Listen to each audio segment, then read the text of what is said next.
Hello दोस्तों, आज मैं कक्षा 10 गणित उसका चैप्टर नंबर 1 जिसका नाम है वास्तविक संख्याएं, उसकी एक्सरसाइज जो है प्रश्नावली 1.2 लेके आया हूँ। तो उसका क्वेश्चन नंबर पहला क्या कहता है कि निम्नलिखित संख्याओं को अभाज्य गुणनखंडों के गुणनफल के रूप में व्यक्त कीजिए। ठीक है, अभाज्य संख्या क्या होती है? हमारी वो संख्या जो या तो खुद से डिवाइड हो या तो 1 से, यानी जो 1 से विभाजित होगी या फिर खुद से विभाजित होगी तो उसको हम अभाज्य संख्या बोलते हैं। जैसे कि हमारा 2 है, 3 है, 7 और उसके बाद 11, इस तरह की जो संख्याएं हैं उसको हम बोलते हैं अभाज्य संख्या। तो इसको हमें इन संख्याओं को क्या करना है? अभाज्य गुणनखंड के रूप में लिखना है। तो देखते हैं, पहले हम ये पहला वाला पार्ट लिख लेते हैं। तो अब इसे हमें क्या करना है? अभाज्य गुणनखंडों के रूप में लिखना है। तो सबसे पहले क्या करते हैं, हम इसको यहाँ पे सबसे छोटा अभाज्य संख्या लिखेंगे 2। इससे अगर डिवाइड करेंगे तो यहाँ पर हमारा क्या आ जाएगा? 70। फिर अगर हम 2 लिखेंगे तो ये हमारा क्या आ जाएगा? 35। और 2 के बाद हमारी अभाज्य संख्या क्या है? 3 है। 3 से अगर हम देखेंगे तो ये 3 से डिवाइड नहीं होगा। देखो, कोई भी संख्या हमारी 3 से डिविजिबल तब होगी, विभाजित तब होगी, जब उन दोनों संख्याओं का सम भी 3 से डिवाइड होगा। अब यहाँ पे 5 + 3 कितना हो गया? 8। 8 हमारा 3 से विभाजित नहीं हो सकता है ना, 3 के पहाड़े में हमारा 8 कहीं पे नहीं आता। तो इसका मतलब इसके बाद हम क्या लिखेंगे? 5। तो यहाँ पे 5 लिखेंगे, 7 बार जाएगा, और 7 भी एक अभाज्य संख्या है, तो 7 × 7। तो इसको हम किस तरह से लिख सकते हैं? 2 की पावर 2 × 5 × 7। चूँकि यहाँ पे 2 2 बार था तो इसलिए हमने 2 की पावर 2। 2 भी अभाज्य संख्या, 5 भी और 7 भी। तो इसका मतलब अगर हम इसको गुणा कर दें तो 4 × 5 = 20, 20 × 7 = 140। ठीक है, तो ये पहली संख्या को तो हमने लिख लिया। अब यहाँ पे देखिए, दूसरी संख्या हमारी क्या है? 156। 156 को भी हमें लिखना है। तो देखते हैं, दूसरा वाला 156। तो 156 को हम भी यही इसी तरह से देख सकते हैं। तो 156 कितनी बार जाएगा हमारा? पहले ये 2 बार जाएगा। तो 2 × 7 = 14, 1 बचेगा इधर 16, 2 × 8 = 16। फिर 2 बार जाएगा। तो 2 बार जब जाएगा तो ये क्या आ जाएगा हमारा? 35 दूना 70 होता है, और ये 37 दूना 74 हो जाएगा। तो ये कितना बार जाएगा? 39। 39 दूना क्या हो जाएगा हमारा? 78। ठीक है, उसके बाद में ये क्या हो गया?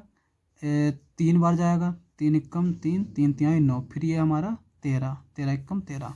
तो ये हमारा कितनी बार लिख सकते हैं हम इसको? 2 की पावर 2 × 3 × 13। ठीक है, तो ये भी हम इसको अभाज्य गुणनखंड के रूप में लिख सकते हैं। अब हम देख लेते हैं तीसरा पार्ट। तो तीसरा पार्ट हमारा क्या दे रखा है? 3825। ठीक है, तो 3825 लिख लेते हैं। तीसरा पार्ट 3825, इसको हम कितना लिख सकते हैं? इसको अभी लिख लेते हैं। तो देखो, 3825 लिख लेते हैं। 3825, तो ये हमारा कितनी बार जाएगा? पहले तो ये हमारा 2 बार देखते हैं। अब देखिए, यहाँ पे 2 बार संख्या, अब कोई भी संख्या 2 से डिविजिबल कब होगी? जब उसका लास्ट वाला नंबर जो है वो हमारा क्या होगा? इवन होगा, यानी 0, 2, 4, 6 या 8। इनमें से अगर कोई संख्या है तब तो ये हमारी 2 से विभाजित होगी, वरना हमारी 2 से विभाजित नहीं होगी। और अगर 3 से विभाजित करना है तो हम किस तरह से देख सकते हैं? क्योंकि यहाँ पे तो छोटी संख्या है, इसको हम ऐसे चेक कर सकते हैं, लेकिन अगर कहीं और बड़ी संख्या हो तो हम किस तरह से देखेंगे? तो 3 से ये संख्या तब विभाजित होगी जब इन चारों नंबर का जो सम है, इन चारों नंबर को जो अगर हम जोड़ दें तो वो किससे विभाजित हो? 3 से। तो 8 3 कितना है हमारा? 8 3 11, 11 2 13, 13 5 18, 18, 18 हमारा क्या है? 3 से विभाजित है। 3 3 नाम 3 छक 18, 3 छक 18। तो इसका मतलब ये हमारी 3 से विभाजित होगी। तो हम यहाँ पे लिख लेते हैं 3। तो 3 × 3, और ये हमारा क्या जाएगा? 3 × 3, 3 दूनी 6, 2 बचा, तो ये 2 इसमें चला जाएगा। 3 × 7 = 21, 1 बचा, ये 15 में चला जाएगा, तो ये 3 × 5 = 15, 1275 आ जाएगा। ठीक है, 1275 आया। अब ये देखते हैं, ये भी हमारी क्या है? 3 से विभाजित होगी कि नहीं होगी? तो हम क्या करते हैं, इन चारों नंबर का जोड़ लेते हैं। तो ये हो जाएगा 2 1 3 7 3 10, 10 5 15, तो 15 हमारी 3 से विभाजित है, तो इसका मतलब ये भी हमारी 3 से विभाजित होगी। तो यहाँ पे हम 3 लिखेंगे और ये हो जाएगा हमारा 3 चक्कू 12, 3 दूनी 6, एक आया 3 पचे 15। अब यहाँ पर देखिए, तो इसको अगर हम जोड़ेंगे तो 4 2 6, 6 5 11, 11 हमारा 3 से विभाजित नहीं है, तो ये भी हमारी 3 से विभाजित नहीं होगी। और ये 4 से विभाजित नहीं होगी क्योंकि ये हमारी 2 से विभाजित नहीं है। तो यहाँ पे हम 5 लिखेंगे, 5, तो ये 5 हमारा क्या आ जाएगा, 5 एकम 5 8 40, यहाँ पे 2 बचेगा, 5 25, 85 आ जाएगा। फिर ये हमारा 5 बार जाएगा 17, 5 एकम 5, 3 बचेगा, 7 5 35, फिर ये हमारा 17 बार, 17 एकम 17।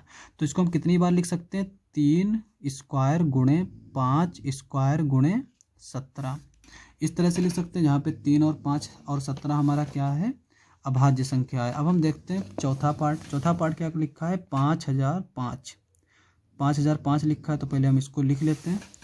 तो चौथा पार्ट हमारा क्या है, 5005, इसको हम किस तरह से लिख सकते हैं, तो इसको भी हम इसी तरह से पहले देख लेते हैं। 5005, तो अब यहाँ पे देखिए लास्ट वाला संख्या हमारी 2 तो है, 2 ऑड नंबर यानी विषम संख्या तो है, ठीक है। हमारी होनी क्या चाहिए, सम संख्या होना चाहिए लास्ट वाली डिजिट 2 से विभाजित के लिए।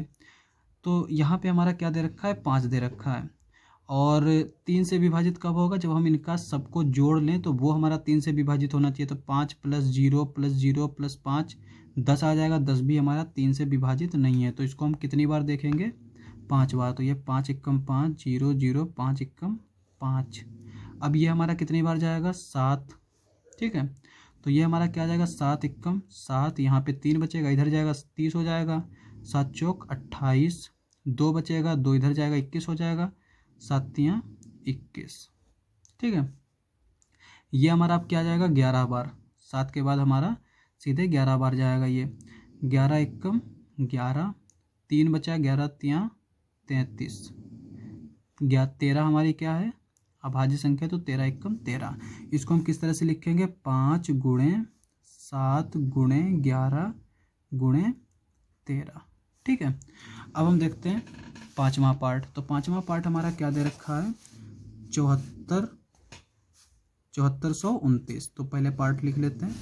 पाँचवा पार्ट हमारा 7429, इसको हम लिख सकते हैं किस तरह से। अब देखिए यहाँ पे इसी तरह से हम निकालेंगे, तो ये 7429 लिख लेंगे। अब यहाँ पे ये 2 से तो हमारा विभाजित होगा नहीं, क्योंकि 2 से हमारा कब विभाजित होगा, ये जब लास्ट वाला हमारा डिजिट जो है, लास्ट वाला नंबर जो है वो हमारा क्या होना चाहिए, सम संख्या होनी चाहिए, यानी 0 2 4 6 8 होनी चाहिए, उनमें से कोई एक होनी चाहिए। और 3 से कब विभाजित होगी, जब हम इन तीनों को, इन चारों संख्याओं को जोड़ देते हैं। 7 4 11 हो जाएगा, 11 2 13 हो जाएगा, 13 9 22 हो जाएगा। और 22 हमारी 3 से विभाजित नहीं है, तो इसका मतलब ये भी 3 से विभाजित नहीं होगी। अब अगर ये 2 से विभाजित नहीं है, तो ये 4 से भी विभाजित नहीं होगी। 5 से संख्या कब विभाजित होती है, जब आखिरी वाली जो संख्या है वो या तो 0 हो या तो 5 हो। अगर ये 0 हो या 5 होगी तो ये हमारी संख्या 5 से विभाजित होगी, तो इसका मतलब ये 5 से भी विभाजित नहीं होगी। अब चूंकि ये संख्या हमारी ना तो 2 से विभाजित है ना ही 3 से विभाजित है, तो ये संख्या हमारी, इसका मतलब 2 और 3 के मल्टीपल में जो भी संख्या होगी उससे भी विभाजित नहीं होगी, ठीक है। तो इसको हम क्या लिख सकते हैं, ना तो ये हमारी 2 से विभाजित होगी, ना 3 से, और ना ही इनके मल्टीपल में, यानी 6 से भी विभाजित नहीं होगी, 8 से भी विभाजित नहीं होगी, 10 से विभाजित नहीं होगी, 9 से भी विभाजित नहीं होगी, इधर ये 12 से विभाजित नहीं होगी, यहाँ 14 से विभाजित नहीं होगी, 15 से विभाजित नहीं होगी, 16 से नहीं विभाजित होगी, और इधर 18 20, इस तरह की ये संख्याओं से विभाजित नहीं होगी। अब देखिए यहाँ पे हमने 5 तक देख लिया, 5 से ये विभाजित नहीं है। इस तरह से हम इसमें देखते चले जाएंगे। ये हमारी 7 से कब विभाजित होगी, कोई भी संख्या 7 से तब विभाजित होती है जब हम उसकी आखिरी वाली संख्या का दुगना कर लेते हैं, यानी यहाँ पे 9 है, इसका 18 कर लेते हैं, और बाकी जो संख्याएं बची हैं उनमें से उसको घटा देते हैं, माइनस कर देंगे तो ये हमारा क्या आ जाएगा, 12 में से 8 गया 4, यहाँ पे कितना बचा 3, 3 में से 1 गया 2, 7, 724। ये हमारी 7 से विभाजित होनी चाहिए, 7 एकम 7, और ये 7 से विभाजित नहीं होगी क्योंकि ये हमारी 724 जो है ये 7 से विभाजित नहीं हो रही, तो इसका मतलब ये पूरी संख्या भी हमारी 7 से विभाजित नहीं होगी। ठीक है, तो उसके बाद में हमारा ये 7 के बाद आता है, यहाँ पे देख सकते हैं कि 7 के बाद हमारा बाकी कितना 11 आता है। 11 से भी हम अगर देखें तो ये 11 से भी विभाजित नहीं होगी क्योंकि ये हमारी, अगर देखें तो ऐसे ही देख लेते हैं, 11 11 पचे पर 11 छक्का 66, ठीक है, तो 6 बार जाएगा, और यहाँ पे कितना बचेगा 8, 82, तब भी ये हमारी 11 से विभाजित नहीं होगी। उसके बाद में हम इसमें क्या देख सकते हैं, सीधे 17 पे आते हैं, तो 74, 129, 17 पे अगर हम देखें तो ये हमारा क्या आ जाएगा, 17 एकम 17, 17 3 51, 17 चक्कू 68, ठीक है, तो यानी ये 4 बार जाएगा। 68 है तो कितना बचेगा 6, 6 इधर जाएगा तो ये 62 हो जाएगा। 17 एकम 17, 17 34, 17 51, तो ये 3 बार जाएगा, और ये हमारी चूँकि 62 हो गई थी तो 51, तो 11 बचेगा, यहाँ पे 11 इधर ले जाएंगे तो ये हमारा 119 हो जाएगा, तो 17 सते 119 हो जाएगा। ठीक है, तो यानी ये हमारी 17 से विभाजित है। अब 17 के बाद वाली कोई संख्या से विभाजित होगा तो हम देख लेते हैं 19 पे, तो 19 से अगर हम विभाजित करेंगे तो ये कितना बार जाएगा, 19 एकम 19, 19 दूना 38, तो ये 2 बार जाएगा 38, और कितना बचेगा यहाँ पे 5 बचेगा, 5 इधर जाएगा 57, तो 19 तियाँ 57, ठीक है, तो 19 से भी विभाजित है, और फिर 23 से भी ये हमारी विभाजित होगी, 23 एकम 23, यानी 7429 को हम क्या लिख सकते हैं, 17 गुणे 19 गुणे 23। ठीक है, तो ये हमारा क्वेश्चन नंबर पहला था जो कि हमारा पूछा था उसने कि अभाज्य गुणनखंड के रूप में इन संख्याओं को लिखना है। तो पहला क्वेश्चन हमारा हो गया। अब हम बात करते हैं क्वेश्चन नंबर दूसरे की। तो क्वेश्चन नंबर दूसरा कहता है कि पूर्णांकों के निम्नलिखित युग्मों को, ये हमारी युग्म दे रखे हैं, HCF और LCM ज्ञात कीजिए तथा इसकी जांच कीजिए कि दो संख्याओं का गुणनफल HCF गुणे LCM के बराबर होता है। तो लिख लेते हैं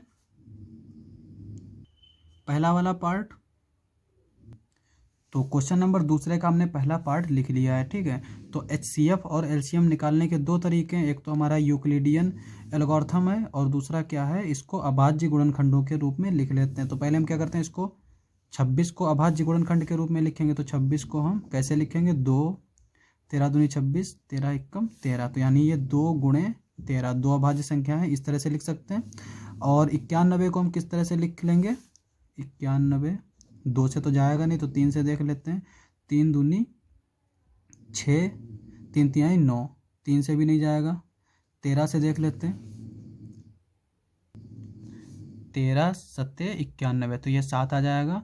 फिर 7 एकम 7, तो इसको हम किस तरह से लिख सकते हैं, 13 गुणे 7। ठीक है, अब हमारा HCF क्या होता है कि इन जो है अभाज्य गुणनखंड है ना, इनमें जो कॉमन हो, इनमें जो है कॉमन क्या होगा हमारा, यहाँ पे 13 है, यहाँ पे 13 है, तो ये 13 ही हमारा सिर्फ इसमें कॉमन होगा। तो इसका मतलब HCF हमारा क्या आ जाएगा, 13 आ जाएगा। LCM हमारा क्या आता है कि जो कॉमन है उसको हम एक बार लिखेंगे, LCM जो कॉमन है उसको हम क्या करते हैं, एक बार लिखते हैं, और बाकी के जो बचे हैं उनको हम ऐसे ही लिख देंगे, 2 गुणे 7। ठीक है, अब यहाँ पे देखिए गुणा करते थे, 13 सत्ते 91 होता है। अभी यहाँ पे देखा था 13 सत्ते 91, 13 गुणे 7 91, तो ये 91 हो जाएगा गुणे 2। 91 दूना क्या हो जाएगा हमारा, 2 एकम 2, 2 नाम 18, 182। तो इसका LCM क्या आ जाएगा हमारा, 182 आ जाएगा। अब वेरीफाई हमें क्या करना है कि LCM गुणे HCF बराबर, इसको अगर हम A मान लेते हैं, इसको B मान लेते हैं, तो AB। ठीक है, तो अब यहाँ पे देखिए LCM हमारा कितना आया है, 182 आया है, और HCF क्या है हमारा 13। तो इसको अगर हम दोनों को गुणा करें तो क्या आएगा, 13 दूनी 26, 26 का 6 हासिल लगे 2, और 13 8 114, 4, 104 में 2 जोड़ेंगे कितना आ जाएगा 106। 106 का हम 6 लिख लेंगे, 10 कॉमन मिल जाएगा हमें, और 13 एकम 13, 13 10 33, तो यह आ जाएगा हमारा 3366। और अब हमें चूंकि देखना है कि 26 91 भी क्या आना चाहिए, 3366 आना चाहिए, तो 26 गुणे 91, इसको हम किस तरह लिख सकते हैं, 26 और 91 की गुणा कर लेते हैं यहाँ पे, 91 26, 6 कम 6, 6 नाम 9 छक 54, 6 नाम 54 का पूरा ही लिख देते हैं 54, और यहाँ पे 2 एकम 2, 2 नाम 18, ये 6 आ जाएगा, 4 2 6 आ जाएगा, और ये 8 5 13 के 3 हासिल लगा, एक कॉमन बचा तो 1 1 2, ठीक है। यहाँ पे भी हमारा 13 एकम 13, 13 और चूंकि 10 कॉमन मिला था, 13 और 10 23 होगा, यहाँ पर भी 23 देख लेते हैं, तो ये हमारा आ जाएगा 2366। दोनों संख्याएं हमारी क्या आ गई, इक्वल आ गई, तो ये हमारा वेरीफाई हो गया। अब हम सेकंड पार्ट देख लेते हैं। तो सेकंड पार्ट क्या दे रखा है, 510 और 92, ठीक है। तो पहले इसको लिख लेते हैं। तो सेकंड पार्ट लिख लिया है हमने। अब इसको भी हम क्या करते हैं, अभाज्य गुणनखंड के रूप में लिख लेते हैं। पहले ये 510, इसको हम क्या लिख सकते हैं, यहाँ पे देख लेंगे 510, पहले ये 2 से देख लेते हैं, तो ये हो जाएगा 2 दूनी 4, 1 बचेगा, इधर जाएगा तो 11 हो जाएगा, 2 पंचे 10, फिर 1 बचेगा तो 2 पंचे 10। उसके बाद में हम किससे देख लेते हैं, तो ये 2 से जाएगा नहीं, क्योंकि आखिरी संख्या हमारी क्या है, इवन नंबर नहीं है, यानी सम संख्या नहीं है। सम संख्या अगर नहीं है तो ये 2 से जाएगा नहीं, तो हम 3 से देख लेते हैं। तो ये हो जाएगा 3, 3 6 18, 3 7 21, 3 8 24, 1 बचेगा 15 हो जाएगा, 3 5 15, ठीक है। उसके बाद में हम किससे देख लेंगे, 5 से, तो ये हो जाएगा 5 एकम 5, 5 7 35, 17 भी एक हमारी अभाज्य संख्या, तो 17 एकम 17। इसको हम क्या लिख सकते हैं, 2 गुणे 3 गुणे 5 गुणे 17, ठीक है। 510 को हम इस तरह से लिख सकते हैं। 92 को देख लेते हैं। तो 92 हम किस तरह से लिख लेंगे, 92 पहले इसको हम 2 बार देख लेते हैं। तो ये हमारा क्या आ जाएगा, 4 दूनी 8, ठीक है, 1 बचा, 2 छंग 12, फिर हम 2 बार देख लेते हैं। तो 2 दूनी 4, 2 तिहाई 6, 23 आ गया, ठीक है। और 23 भी हमारी एक अभाज्य संख्या है, तो इसको भी हम इस तरह से लिख लेंगे, 23 एकम 23। तो ये हमारा क्या आ जाएगा, 92 2 गुणे 23, ठीक है। तो HCF हमारा क्या होता है, HCF जो दोनों में कॉमन हो। अब यहाँ पर देखो, इसमें क्या कॉमन है, 2 और 2, ये 2 कॉमन है, और कुछ कॉमन है, और हमारा कुछ भी कॉमन नहीं है, तो ये हमारा HCF इसका क्या आ जाएगा, 2 आ जाएगा, ठीक है। LCM हमारा क्या हो जाता है, LCM हमारा क्या हो जाता है, जो कॉमन है उसको हम एक बार लिख लेंगे। तो यहाँ पे ये क्या कॉमन है, 2 से 2, तो एक बार लिख लेते हैं, बाकी हम सारी संख्या लिख लेंगे, 2 गुणे 3 गुणे 5 गुणे 17, उसके बाद में यहाँ पे ये 2 गुणे 25, ठीक है। तो हमने सारी संख्या लिख ली, ये 23 होगा हमारा, चूंकि हमने यहाँ पे देखा 2 गुणे 23, तो यहाँ पर भी ये 23 आ जाएगा, ठीक है। तो हम सबसे पहले क्या करते हैं कि इसको मल्टीप्लाई करना है, गुणा करना है। तो हमारा आसान तरीका क्या है कि हम पहले जो बड़ी संख्याएं हैं उनको जो है मल्टीप्लाई कर लेंगे।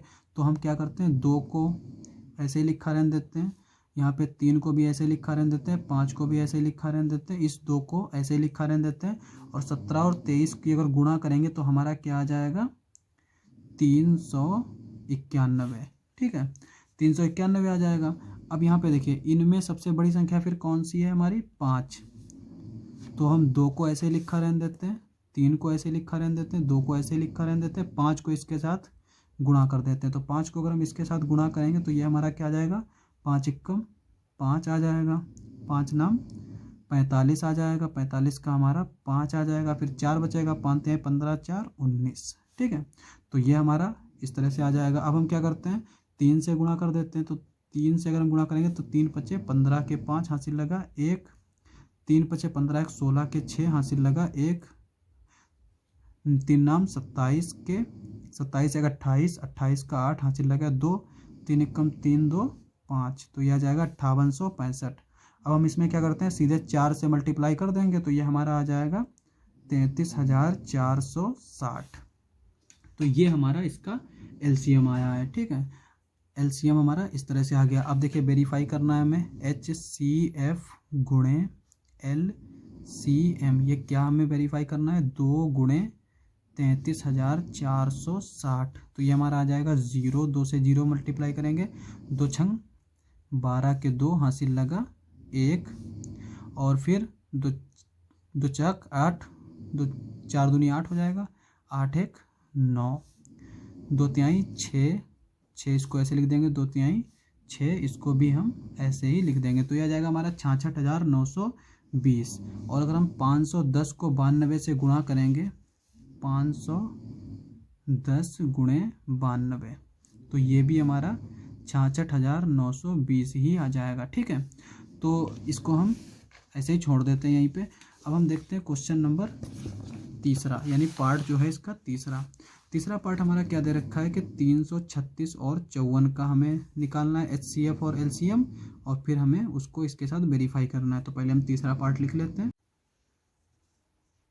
तो तीसरा पार्ट हमने लिख लिया 336 और 54। ठीक है, तो अब इसको क्या करते हैं, पहले हम अभाज्य गुणनखंड के रूप में लिख लेते हैं। तो ये क्या हो जाएगा, पहले देखिए ये हमारा लास्ट वाला टर्म क्या है, इवन टर्म है, तो हमारा ये 2 से जाएगा, तो ये 2 एकम 2, और यहाँ पे कितना बचेगा 1 3, 2 छंग 12, कितना बचेगा 1 16 हो जाएगा, ये 2 8 16। अब ये देखिए यहाँ पे भी हमारा लास्ट टर्म क्या इवन है, तो इसमें भी हम क्या कर सकते हैं, 2 से भाग कर सकते हैं, तो यानी ये क्या आ जाएगा 2 8 16 और 2 चक्कू 8, फिर भी इसको भी हम कर सकते हैं, तो चक्कू 8, 2 दूनी 4, और ये भी हो जाएगा हमारा 21 दूना 42। अब ये जाएगा हमारा 3 से 7 या 21, फिर ये 7 7 एकम 7, तो 336 को हम क्या लिख सकते हैं 2। अब यहाँ पे देखिए कितने 2 है, 1 2 3 4, तो 2 की पावर 4 गुणे 3 गुणे 7। 54 को हम क्या लिख सकते हैं, 54 को भी देख लेते हैं, तो 54 ये हो जाएगा हमारा 2 दूनी 4, और यहाँ पे 1 बचेगा 14, 2 7 14। ठीक है, 2 दूनी 4, यहाँ पे 2 आएगा, 27 दूना 54। उसके बाद में ये किससे जाएगा, हमारा 3 से जाएगा, तो ये जाएगा 3 6 18, 3 7 21, 3 8 24, 3 9 27, फिर ये 3 से जाएगा 3 तिहाई 9, फिर ये 3 से जाएगा 3 एकम 3। 54 को हम क्या लिख सकते हैं 2 गुणे 3 की पावर 4, 3 की पावर 3। ठीक है, अब यहाँ पे देखें HCF हमारा क्या होगा, जो दोनों में जो कॉमन हो, यहाँ पे क्या है 2 की पावर 4 है, यहाँ पे 2 है, तो कॉमन क्या मिलेगा हमारा 2 कॉमन मिलेगा, गुणे यहाँ पे 3 है, 3 की पावर 3 है, तो यहाँ पे से हमें क्या कॉमन मिलेगा 3 कॉमन मिलेगा, तो यानी इसका HCF क्या आ जाएगा 6 आ जाएगा। अब हम बात करते हैं LCM की, तो LCM हम किस तरह से लिख सकते हैं, LCM क्या है कि जो कॉमन है उसको हम एक बार लिखेंगे, यानी कि 2, इसको एक बार लिखेंगे।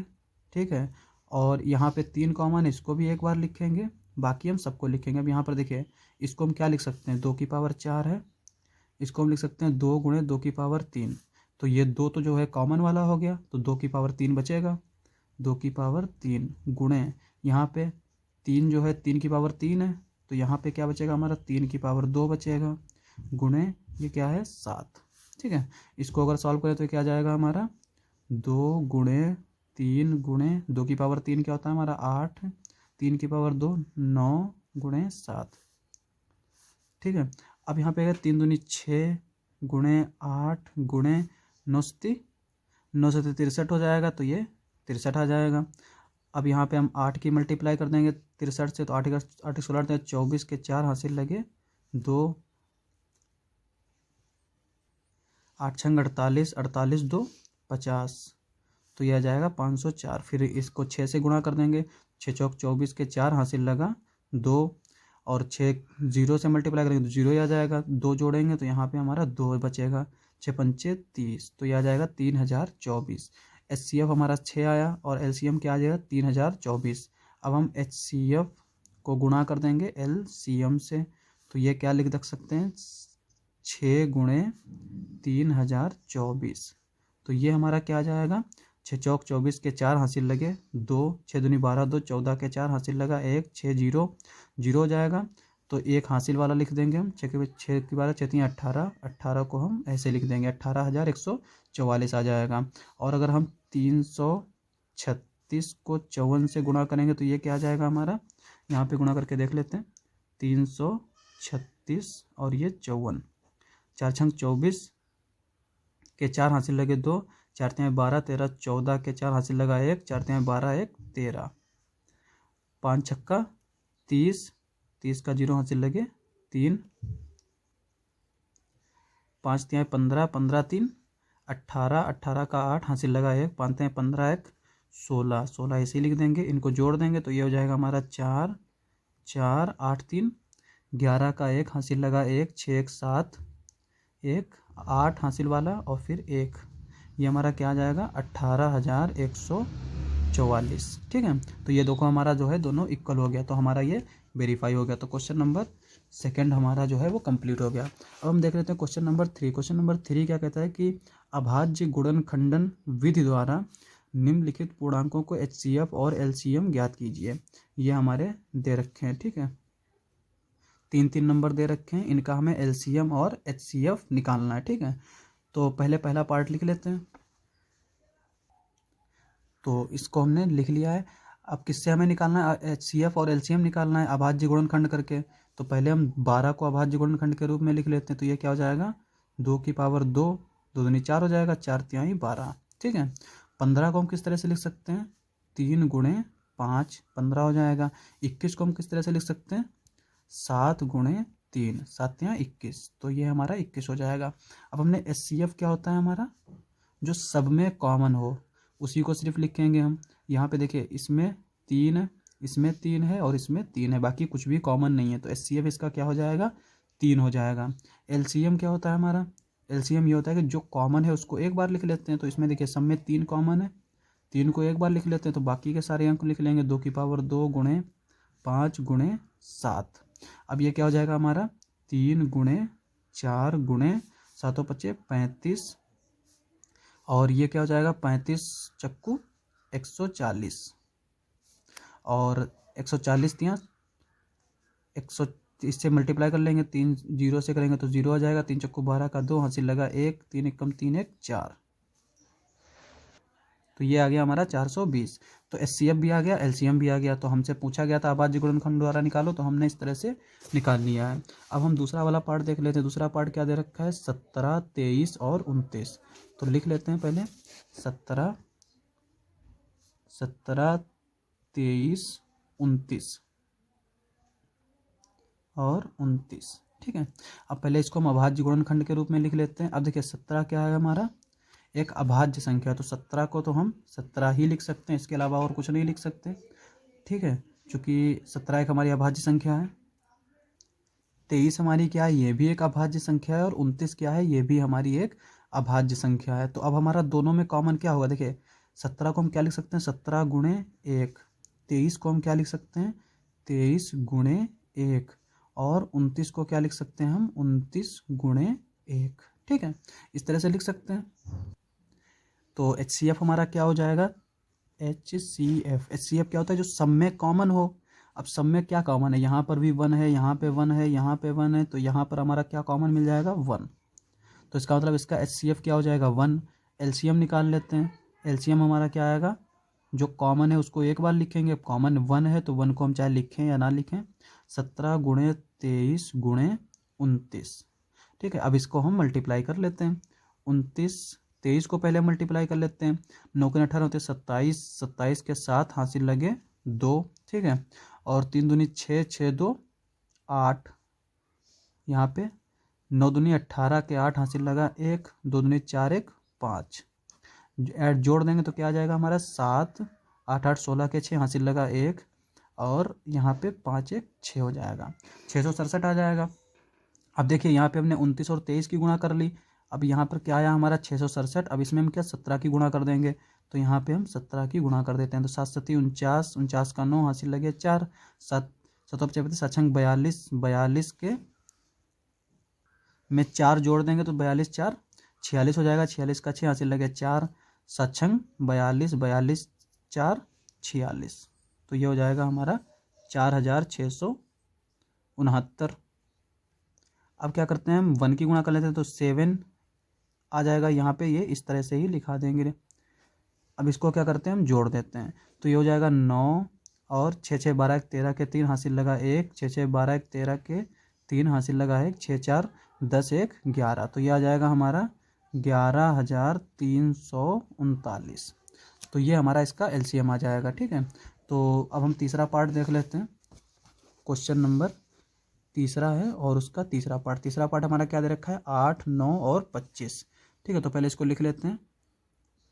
तो तीसरा पार्ट हमने लिख लिया है, तो हम 8 को पहले इसके अभाज्य गुणनखंड के रूप में लिख लेते हैं। 8 को हम क्या लिख सकते हैं, 8 बराबर 2 की पावर 3। ठीक है, और इधर हमारा फिर 9 आ जाता है। 9 को अभाज्य गुणनखंड के रूप में लिखेंगे तो इसको हम क्या लिख सकते हैं, 3 स्क्वायर।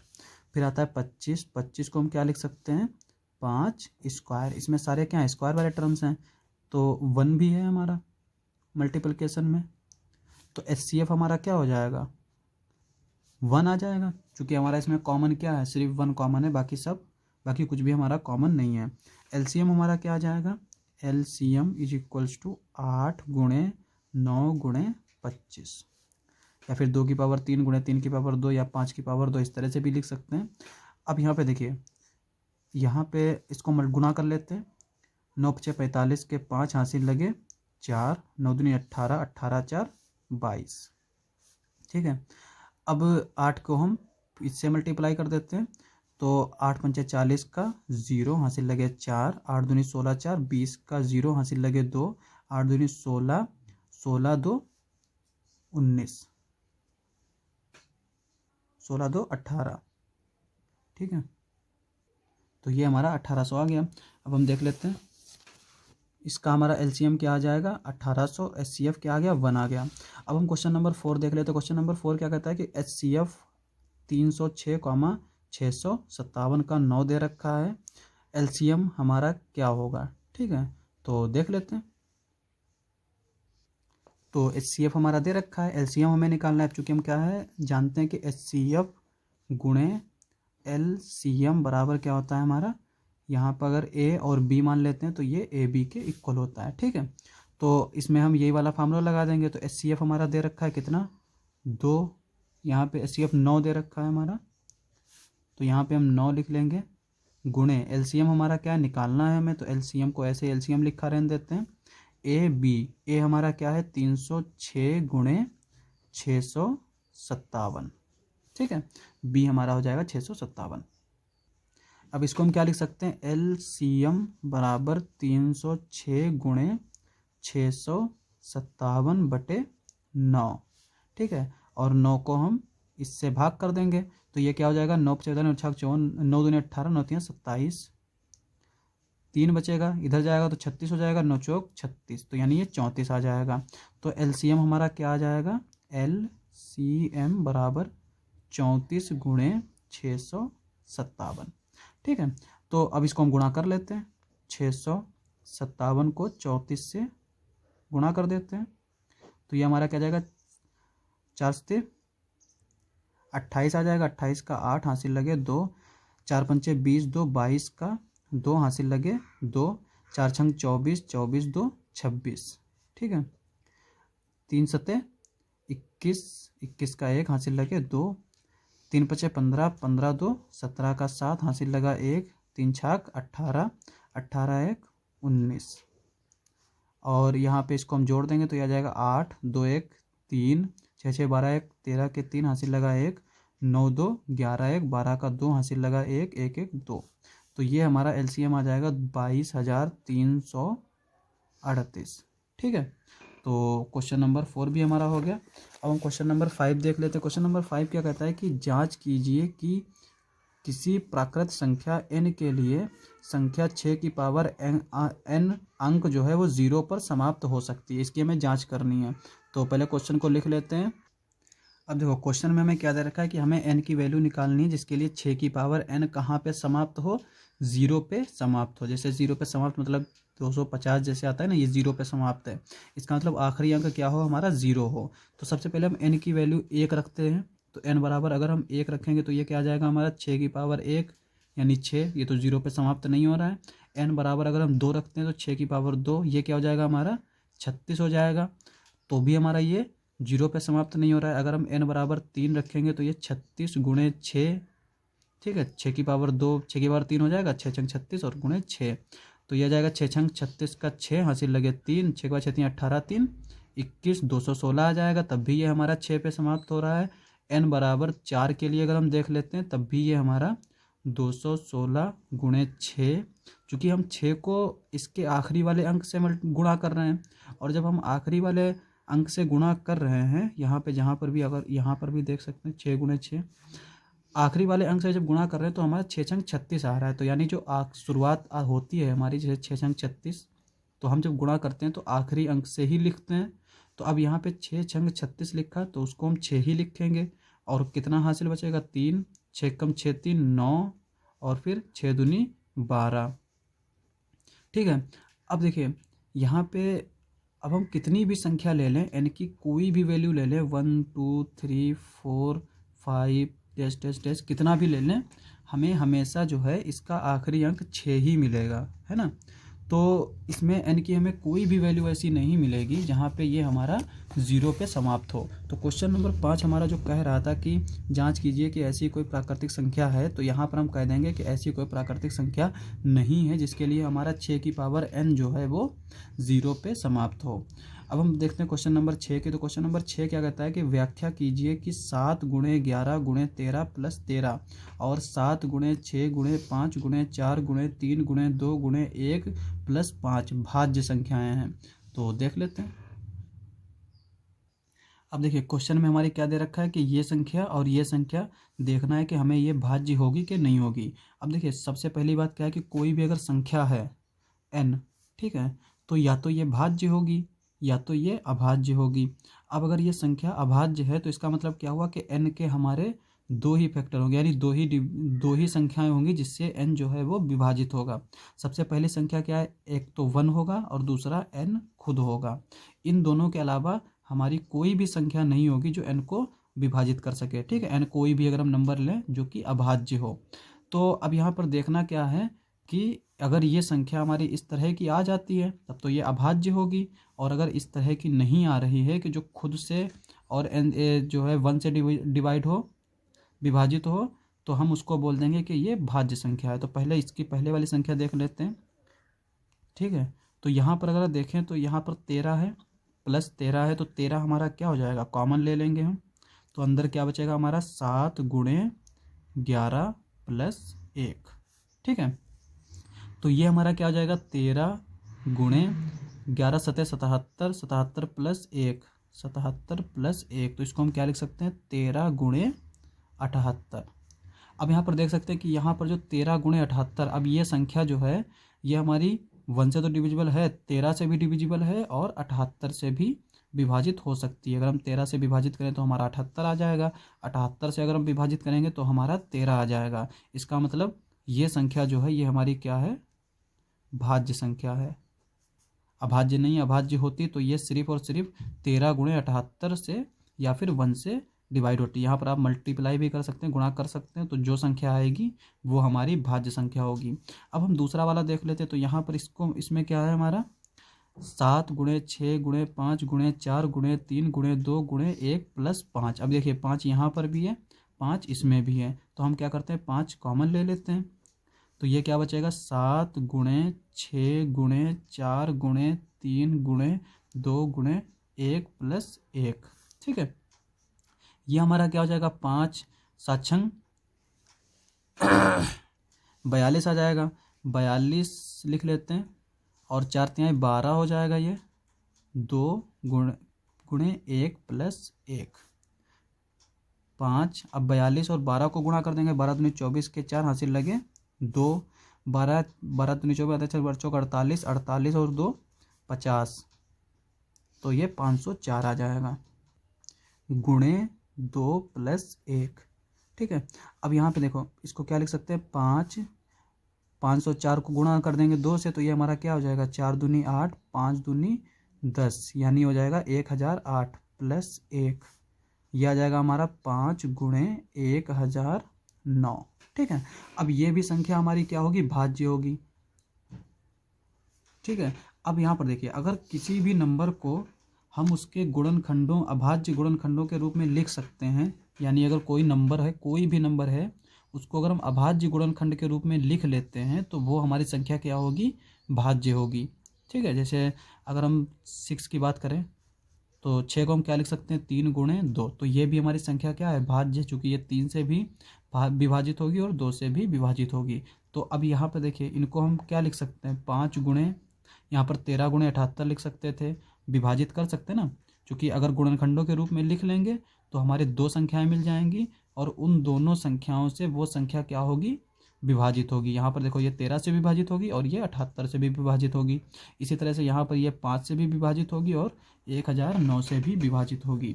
इसका मतलब ये दोनों संख्याएं क्या हैं, भाज्य संख्याएं।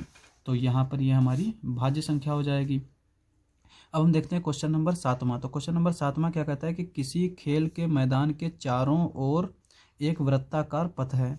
इस मैदान का एक चक्कर लगाने में सोनिया को 18 मिनट लगते हैं, जबकि इसी मैदान का एक चक्कर लगाने में रवि को 12 मिनट लगते हैं। मान लीजिए वे दोनों एक स्थान और एक ही समय पर चलना प्रारंभ करके एक ही दिशा में चलते हैं। कितने समय के बाद वे पुनः प्रारंभिक स्थान पर मिलेंगे। तो देख लेते हैं। अब देखिए, ये कोई वृत्ताकार पथ है। ठीक है, अब यहाँ से अगर ये दोनों लोग स्टार्ट करते हैं, जैसे सोनिया यहाँ से स्टार्ट करेगी तो इसको यहाँ पर आने में कितना वक्त लगेगा, 18 मिनट, और रवि को यहाँ से चलने में यहाँ पर आने में कितना मिनट लगेगा, 12 मिनट लगेगा। तो अब यहाँ पर देखिए कि सोनिया कितने चक्कर लगाएगी, कि जैसे अगर सोनिया चलेगी तो 12 मिनट 18 मिनट में यहाँ पहुँचेगी, जबकि रवि 18 मिनट में आगे निकल चुका होगा, है ना। और इसी तरह से अगर उसका अगला चक्कर देखेंगे तब ये दोनों कहाँ पे होंगे, और फिर उसके अगले चक्कर पे ये दोनों कहाँ पे होंगे। तो यहाँ पर वही चीज़ हमें देखना है कि आखिरकार ये कितने मिनट में यहाँ पे पहुँचेंगे। तो हम क्या करते हैं, इसका एलसीएम निकाल लेंगे, लीस्ट कॉमन मल्टीप्लिकेशन। तो एलसीएम ऑफ 18 गुणे 12 कितना आ जाएगा हमारा। पहले इसको हम 18 और 12 को अभाज्य गुणनखंड के रूप में लिख लेते हैं। तो 18 को हम क्या लिख सकते हैं, 3 की पावर 2 गुणे 2। ठीक है, और 12 को क्या लिख सकते हैं, 2 की पावर 2 गुणे 3। अब यहाँ पे देखो क्या कॉमन मिल जाएगा हमारा, यहाँ पे 3 स्क्वायर है, यहाँ पे 3 है, तो यहाँ पे 3 कॉमन हमें मिल जाएगा, और यहाँ पे 2 स्क्वायर है, यहाँ पे 2 है, तो यहाँ पर हमें 2 कॉमन मिल जाएगा। तो ये हमारा क्या आ जाएगा। और चूंकि हम एलसीएम निकाल रहे हैं तो कॉमन के साथ साथ जो बची हुई संख्या है वो भी हम लिखते हैं। तो यहाँ पे 2 कॉमन मिला हमें, यहाँ पे 3 कॉमन मिला। इसको हम पहले इस तरह से भी तो लिख सकते हैं, 3 गुणे 2 और फिर 3 गुणे 2 गुणे 2। अब यहाँ पे ये हमारा कॉमन चला गया, ये कॉमन चला गया, तो इसको हमने एक बार लिख लिया 3 को, इसको हमने एक बार लिख लिया 2 को। अब यहाँ पर ये क्या बचेगा हमारा, 3 गुणे 2। ठीक है, तो ये हो जाएगा हमारा 3 दूनी 6 और ये 3 दूनी 6 और 6 गुणे 6 36। तो एलसीएम हमारा इसका क्या आ जाएगा, 36। तो ये आ गया हमारा 36। अब अगर देखें तो यहाँ पे 18 जो है, सोनिया को यहाँ पे पहुँचने में कितने मिनट लगते हैं, 18 मिनट, और इसको रवि को 12 मिनट में यहाँ पहुँच जाता है। तो इसका मतलब क्या हुआ, 18 36 को अगर हम 18 से डिवाइड करेंगे, भाग करेंगे, तो ये क्या आ जाएगा 2। ठीक है, और अगर 36 को 12 से भाग करेंगे तो ये हमारा क्या आ जाएगा, 3। इसका मतलब ये हुआ कि सोनिया को जब 2 चक्कर लगाएगी तब वो यहाँ पे दोबारा पहुँचेगी, और रवि 3 चक्कर लगाएगा तब जो है वो यहाँ पे प्रारंभिक अवस्था में पहुँच पाएगा। ठीक है, तो क्वेश्चन नंबर 7 हमारा इस तरह से हो जाएगा। तो ये हमारी एक्सरसाइज कंप्लीट हुई। तो आज के लिए बस इतना ही। अगर आपको हमारा वीडियो अच्छा लगे तो हमारे चैनल को सब्सक्राइब करें। मिलते हैं अगली वीडियो में।